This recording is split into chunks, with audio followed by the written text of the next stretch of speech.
Swastiastu. Assalamualaikum warahmatullahi wabarakatuh. Shalom, namo buddhaya, dan salam sejahtera bagi kita semua. Kita dari kelompok I1. Perkenalkan, saya Syarifah Safina Tunaja dengan NIM 2309511009. Perkenalkan, nama saya Nilo Ibnsari dengan NIM 2309511018. Perkenalkan, nama saya Niputura Tepanyandari Jasa dengan NIM 2309511036. Dan saya Nyoman Sinta Saputri dengan NIM 2309511020. Saya Igustiayu Agung Chandrasari Dewi dengan NIM 2309511037. Saya Gabriela Nikita Tolis dengan NIM 2309511056. Saya Singgadianta dengan NIM 2309511057.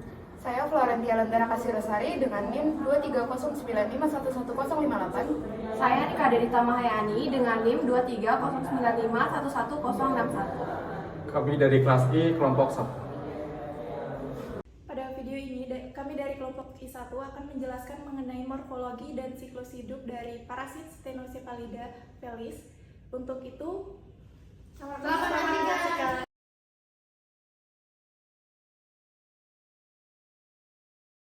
Stenocephalides felis atau pinjal kucing adalah ektoparasit yang umumnya ditemukan di seluruh dunia, terutama pada kucing.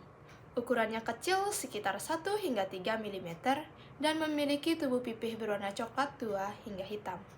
Stenocephalides felis menghisap darah inangnya yang dapat menyebabkan anemia dan reaksi alergi seperti dermatitis alergi pinjal atau disebut dengan FAD yang pada kucing. Selain itu, pinjal ini juga berfungsi sebagai vektor penyakit dan dapat menularkan cacing pita seperti Dipylidium caninum kepada manusia dan hewan. Morfologi ukuran dan bentuk. Ukuran tubuh antara 1-3 mm, berwarna kuning terang hingga coklat tua. Tubuhnya pipi dorsoventral terdiri dari 3 bagian yaitu kepala, toraks, dan abdomen. Kutu ini tidak bersayap dan memiliki 3 pasang tangkai panjang yang memungkinkan mereka melompat dengan baik. Betina biasanya lebih besar daripada jantan dan memiliki organ spermateka untuk menyimpan sperma. Jantan memiliki adiagus berbentuk melingkar. Baik, di sini saya akan menjelaskan mengenai morfologi kepala Stenocephalides felis ini, di mana Stenocephalides felis memiliki ukuran kepala kecil, memiliki antena pendek yang terdiri atas 3 segmen, yaitu scapes, pedicle, dan juga flagellum. Scapes ini merupakan segmen pertama yang lebih panjang dan berfungsi untuk menghubungkan antena dengan kepala. Scapes lebih besar dan juga lebih kasar, serta menyembunyikan antena sebagian besar di dalam lekukan kepalanya. Untuk segmen yang kedua ada pedicle, di mana segmen ini yang lebih pendek dan juga lebih fleksibel dibandingkan dengan scapes.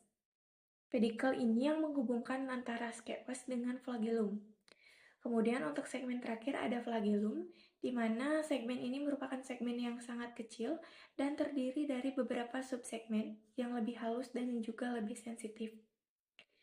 Antena yang dimiliki oleh Stenocephalides felis ini dilengkapi dengan reseptor sensorik yang membantu dalam menavigasi lingkungannya dan menemukan inangnya. Kemudian Stenocephalides felis ini memiliki mata sederhana di depan antena, namun juga tidak semua jenis kutu memilikinya. Mata dari Stenocephalides felis ini tidak memiliki kemampuan penglihatan yang tajam, tetapi cukup untuk mendeteksi perubahan intensitas cahaya di sekitarnya, dan berguna juga untuk mencari inang atau bersembunyi. Baik, jadi di sini saya akan menjelaskan mengenai yang pertama morfologi toraks atau bagian dada dari parasit Stenocephalida. Nah, pertama-tama Stenocephalida ini bagian toraksnya terbagi menjadi 3 segmen atau 3 bagian, yaitu pronotum, mesonotum, dan metanotum. Atau metanotum ini dapat juga disebut sebagai metatoraks. Nah, bagian metatoraks atau metanotum yang berada paling ujung ini akan berkembang untuk menunjang tungkai belakang sebagai pendorong saat melompat, di mana kita ketahui bahwa sternocleidomastoides atau pinyal ini bisa melompat hingga 33 cm. Kemudian di belakang bagian segmen pronotum itu terdapat sebaris duri yang kuat yang disebut dengan pronotal stenidium, di mana duri tersebut juga digunakan sebagai identifikasi pembeda antara satu kutu jenis lain dengan Stenocephalides.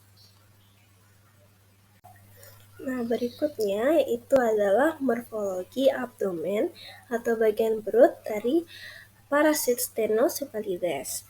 Nah, morfologi abdomen dari Stenocephalides ini dapat dilihat pada gambar, itu berbentuk setengah elips dengan warna coklat emas, di mana warna coklat emas ini dapat diamati pada preparat Stenocephalides di bawah mikroskop. Nah, abdomen ini dapat terbagi menjadi 10 segmen pada parasit Stenocephalides. Dan pada imago betina mempunyai spermateka, di mana spermateka ini yang terletak di antara segmen 6 hingga 8 berfungsi untuk menyimpan sperma dan berbentuk seperti kantung. Kemudian pada bagian dorsal atau pada bagian paling ujung dari abdomen itu terdapat sensilium atau pygidium, di mana berupa lempengan dorsal yang ditumbuhi rambut sensoris atau seta yang fungsinya masih belum diketahui. Baik, di sini saya akan menjelaskan morfologi bagian mulut. Morfologi bagian mulut Stenocephalides fellis itu memiliki mulut kutu yang bertipe penghisap dengan 3 silet penusuk, itu epifaring dan stilet maxilla. Lalu memiliki mulut dengan struktur berlapis yang terdiri dari sepasang maxillary lacinae. Maxillary lacinae ini sendiri itu nanti berfungsi untuk menusuk ke kulit inang. Lalu di bagian ventral mulut ini memiliki epiharing labrum. Epiharing labrum ini berfungsi untuk masuk ke kapiler inang dan mengalirkan darah inang ke saluran pencernaan kutu. Yang terakhir itu terdapat genal stenidium atau barisan duri kuat yang berbentuk sisir yang terletak di bagian atas mulut.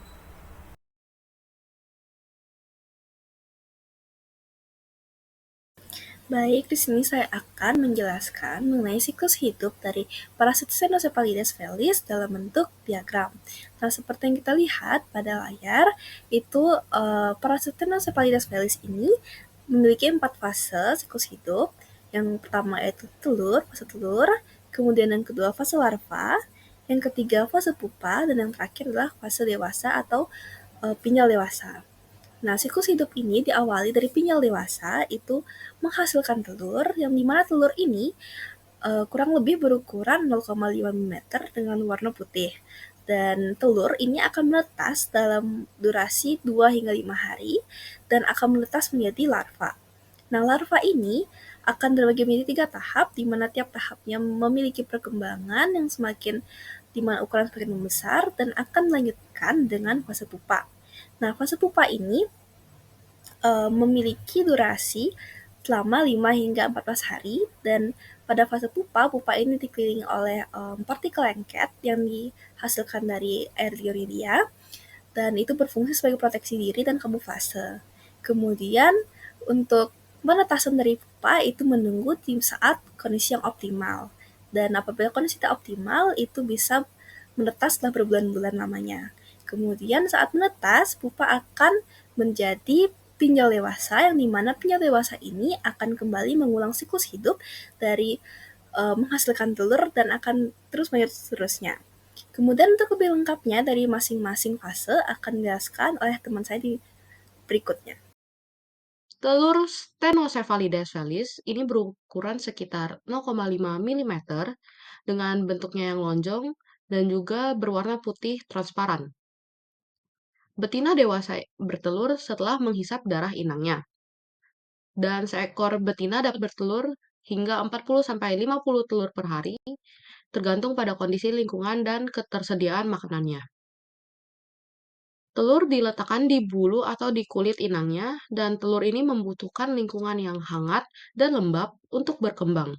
Suhu optimalnya adalah sekitar 20-30 derajat Celcius dengan kelembaban relatif 50-90%. Dalam 1-10 hari, dengan rata-rata 2-5 hari, telur akan menetas menjadi larva, tergantung pada suhu dan kelembabannya. Selanjutnya adalah perkembangan larva dari Ctenocephalides felis. Umumnya dalam kondisi ideal, telur akan menetas menjadi larva dalam 2 hingga 5 hari. Nah, perkembangan larva dari Ctenocephalides felis berlangsung melalui 3 tahapan yang dikenal sebagai instar, yang ditandai dengan pertumbuhan dan pergantian kulit instar. Tahapan perkembangan larva dari Ctenocephalides felis yaitu yang pertama, instar pertama. Larva menetas dari telur dengan panjang sekitar 2 mikrometer dan berwarna putih, hampir transparan saat keluar dari telur. Nah, larva ini akan terlihat seperti belatung yang sangat ramping. Nah, tubuhnya bersegmen dengan rambut-rambut kecil yang membantu pergerakan mereka yang disebut dengan setae. Larva ini memiliki rahang bawah yang mengunyah yang besar yang membantu mereka memuaskan nafsu makan mereka yang rakus. Larva Ctenocephalides felis tidak memiliki mata dan kaki. Nah, pada tahap instar pertama, larva mulai aktif memakan sisa-sisa organik, terutama kotoran kutu dewasa yang mengandung darah yang telah dicerna. Nah, larva Ctenocephalides felis akan menjadi lebih gelap saat mereka makan. Selanjutnya adalah tahap instar kedua. Setelah berganti kulit pertama, larva akan memasuki tahap instar kedua. Larva akan tumbuh lebih besar dan menjadi lebih aktif mencari makanan. Mereka juga akan mulai mencari lingkungan yang lebih gelap dan terlindungi sebagai tempat persembunyiannya. Misalnya di serat karpet atau celah-celah. Yang ketiga adalah tahap instar ketiga. Setelah berganti kulit lagi, larva akan masuk ke tahap instar ketiga, di mana pada tahap ini larva akan mencapai pertumbuhan maksimal dan mempersiapkan diri untuk berubah menjadi pupa. Larva berkembang secara terus-menerus dalam 5 hingga 14 hari. Nah, panjang larva akan mencapai 6 mikrometer. Selanjutnya, larva akan mulai membentuk lapisan pelindung untuk metamorfosis menjadi kutu dewasa. Nah, ketika larva akan berubah menjadi pupa, larva akan menempati pasir atau tanah dan bersama-sama membentuk kepompong. Stadium-stadium ini sangat dipengaruhi oleh kondisi lingkungan seperti temperatur dan kelembapan relatif. Stadium pupa merupakan stadium yang paling rentan terhadap kekeringan. Durasi perkembangan larva.